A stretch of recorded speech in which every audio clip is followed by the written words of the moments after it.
Hello, good day to all. Myself Shajan Babu, pursuing first year M.Pharma in Pharmacology Department in Government College of Pharmacy, Bangalore.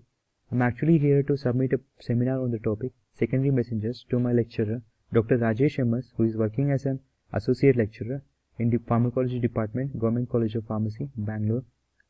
Before getting into the topic secondary messengers, it is very necessary to know a little basics about the first messengers.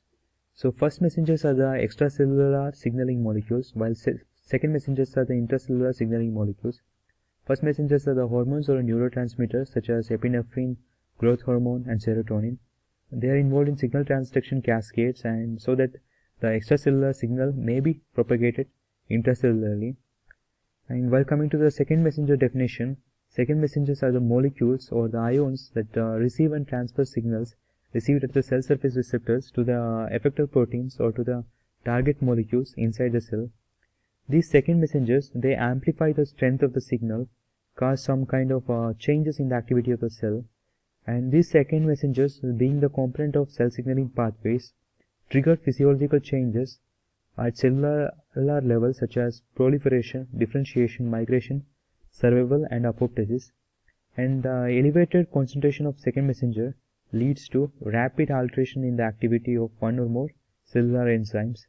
During the removal or degradation of second messenger, terminate the cellular response. Second messenger's levels are controlled temporarily and specially, and during signaling, enzymatic reactions or opening of ion channels ensure that they are highly amplified. Second messengers then diffuse rapidly from the source and bind to target proteins to alter their properties such as activity, localization, stability, etc. to propagate signaling. And these are the types of second messengers: hydrophobic molecules, hydrophilic molecules, and gases. Hydrophobic molecules are water-hating and water-insoluble molecules such as diacylglycerol and phosphatidyl ionositones. Hydrophilic molecules such as water-soluble molecules, which is water-loving molecules such as cyclic AMP, cyclic GMP, IP3, that is ionosyl triphosphate, and calcium. Gases such as nitric oxide, carbon monoxide, and hydrogen sulfide. So these are some structures of hydrophilic molecules. This is the structure of cyclic AMP, adenosine 3,5 cyclic monophosphate, and this is guanosine 3,5 cyclic monophosphate, cyclic GMP, and this is the structure of IP3, that is ionositol 1,4,5 triphosphate. Coming to the G proteins, their types and their receptors location and the effects or effectors. So there are few types of G proteins, which is GS, GI, GOLF, GO, GQ, and GT proteins.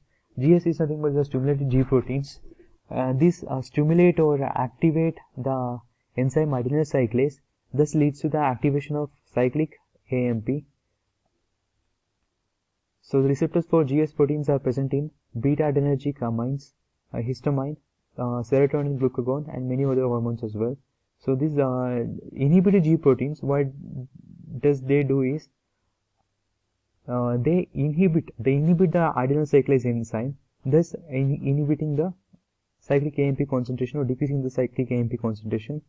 They open the cardiac potassium channels and reduce the heart rate.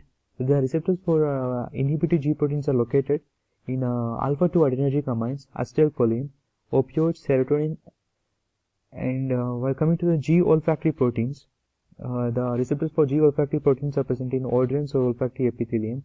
The G olfactory proteins, they actually stimulate or activate or increase the adenyl cyclase, thus leads to the increased activation of cyclic AMP. Receptors for GO proteins are located in the neurotransmitters in the brain, whereas the receptors for GQ proteins, that is guanine nucleotide proteins, are located in acetylcholine, bombesin, serotonin, and many others. These GQ proteins, they actually activate or stimulate the enzyme phospholipase C, and thus lead to the activation or increase the concentration of IP3, diacylglycerol, that is DAG, and cytoplasmic calcium as well. And GT proteins, which is nothing but the induced transfusion proteins present in the retinal rod and cone cells, that is rhodopsin and coloropsins in retinal rod and cone cells. These GT proteins, they actually stimulate or activate the enzyme cyclic GMP phosphodiesterase, which degrades cyclic GMP or decrease cyclic GMP. Cyclic AMP is one of the main secondary messengers. These secondary messengers, cyclic AMP, was discovered in 1958 by Earl Sutherland Jr. during the studies of hormone epinephrine, which stimulates the breakdown of glycogen to glucose in muscle cells. Cyclic AMP is a major target of protein signaling in mammalian cells. The cyclic AMP usually acts by stimulating protein kinase A, which phosphorylates and activates downstream targets. Cyclic AMP, being the prototypical second messenger, remains a good example for understanding the regulation and function of most second messengers.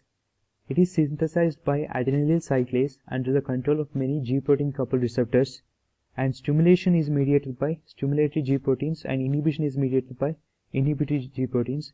There are at least 10 tissue-specific adenyl cyclase isozymes which are either stimulated or inhibited by G protein beta gamma subunits, which allows G proteins other than GS to modulate cyclase activity. Some isozymes are modulated by calcium or calcium modulant complexes. Each of the isozymes has its own pattern of enhancement or attenuation by phosphorylation and other regulatory influences, providing a broad array of regulatory features to individual target cells. Cyclic AMP is eliminated by combination of hydrolysis catalyzed by cyclic nucleotide phosphodiesterase and extrusion by several plasma membrane transport proteins. Now coming to the mechanism of action of cyclic AMP. This cyclic AMP exerts most of its actions by stimulating cyclic AMP dependent protein kinases, particularly protein kinase A. This protein kinase A is composed of 4 catalytic units, that is 2 regulatory dimer or 2 regulatory units and 2 catalytic chains or 2 catalytic units. When cyclic AMP binds to the regulatory dimer, the regulatory dimer undergoes a conformation change and the catalytic units dissociate and they become enzymatically active, and they diffuse through they are released and diffuse through the cytoplasm and enters nucleus, where they transfer phosphate from ATP to appropriate substrate proteins. Here the agonist bind to the agonist in the sense it may be a neurotransmitter hormone or a ligand. It binds to the 7 times fold G protein coupled G protein receptors, which is attached with 3 units, that is alpha, beta, gamma. When agonist binds the receptor, this complex becomes activated, and the alpha subunits along with a specific G protein, it moves to the adenyl cyclase, which is anchored in the plasma membrane protruding into the cytosol. This adenyl cyclase enzyme gets activated when this alpha subunit specific G protein binds to the adenyl cyclase, and this adenyl cyclase converts ATP into cyclic AMP. This cyclic AMP go and bind to the regulatory dimer units and undergoes a conformation change. Thus leads to the dissociation of catalytic units, which become enzymatically active. These catalytic units later diffuse through the cytoplasm and enter into the nucleus, and there is a phosphatase enzyme which remove the phosphates from the substrate proteins. The specificity of the regulatory effects of cyclic AMP resides in the distinct protein substrates of the kinases that are expressed in different cells. For example, liver is rich in phosphorylase kinase, and glycogen synthase. Enzymes whose reciprocal regulation by cyclic AMP dependent phosphorylation governs carbohydrate storage and release. Here when the CAMP itself is degraded to 5-AMP by several cyclic nucleotide phosphodiesterases, that is PDEs. Milrinone, a selective inhibitor of type 3 phosphodiesterases that are expressed in cardiac muscle cells, has been used as an adjunctive agent in treating acute heart failure or cardiac failure. The competitive inhibition of cyclic AMP degradation is one way that caffeine, theophylline and other methylxanthines produce their effects. This is the cyclic AMP pathway. Cyclic AMP is formed from cytosolic ATP by the enzyme adenyl cyclase. This adenyl cyclase is anchored in the plasma membrane with its catalytic portion protruding into the cytosol. Normally the enzyme is inactive until it binds to the alpha subunit of specific G protein GS. When a G protein linked receptor is coupled to the GS, the binding of ligand stimulates the GS alpha subunit to release GDP and acquire GTP. This in turn causes GTP GS alpha to detach from the GS beta gamma subunits and bind to the adenyl cyclase. The enzyme becomes active and converts ATP to cyclic AMP. The G proteins respond quickly to changes in ligand concentration because they remain active for only a short period of time before the G alpha subunit hydrolyzes its bound GTP and converts to the inactive state. Once the G protein becomes inactive, the adenyl cyclase ceases to make cyclic AMP. The activation of adenyl cyclase results in intracellular accumulation of secondary messenger, cyclic AMP, which functions mainly through CAMP-dependent protein kinase A.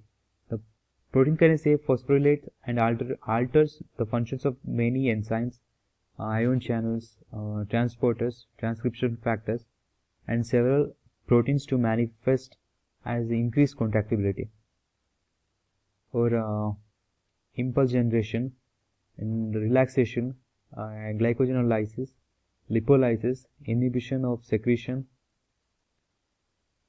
modulation of genital transmission, and water conservation by kidney, etc. In addition, cyclic AMP it directly opens a specific type of membrane calcium channel called as cyclic nucleotide gated channel, that is CNG, in the heart, brain, and kidney. The other mediators of cellular actions of cyclic AMP are CAMP response element binding protein, that is CREB, which is a transcription factor, cyclic AMP regulator guanine nucleotide exchange factors called APAX, and certain transporters. And the responses opposite to the previous actions are produced when adenyl cyclase is inhibited through inhibitory GI protein. The action of cyclic AMP is terminated intracellularly by phosphodiesterases, which hydrolyze it to 5-AMP. Some isoforms of PDE are selective for cyclic AMP, while PDE5 is selective for cyclic GMP. And in the next part of the video, we will be discussing about the cyclic AMP pathway in detail and remaining pathways as well, that is cyclic GMP pathway, nitric oxide pathway, and calcium channels, and phosphoinositol triphosphate pathway. We will be discussing about these pathways in detail, and also we will be discussing about ion channel receptors and the disorders associated with this secondary messengers as well.